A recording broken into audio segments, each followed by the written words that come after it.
Ready to organize your products into categories to make your store easier to browse? In this video, I'll show you exactly how to set up collections in Shopify, turning your catalog into a well-structured shopping experience. Welcome back to Guide with Samuel. Collections are like the aisles in a supermarket.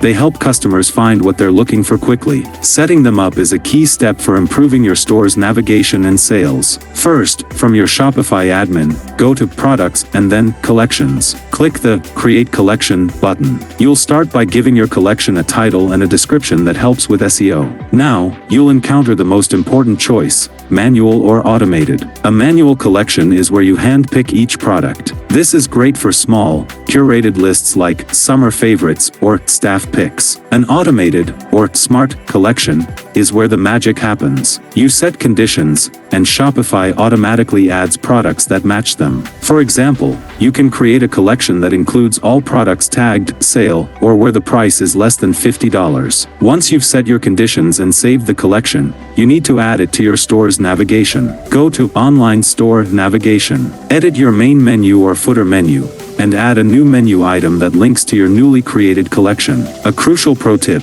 use high-quality collection images. Just like a product, a collection can have its own featured image. This makes your collection pages look much more professional and engaging when they appear in your store's navigation or on your homepage. And just like that, you've transformed your product list into a shopper-friendly store. Organization is key to a great customer experience. If this guide helped you structure your store, please give it a like. What was the first collection you created? Share your ideas in the comments below. To take your organization to the next level, subscribe for our next video on how to create smart collections in Shopify. Thanks for watching.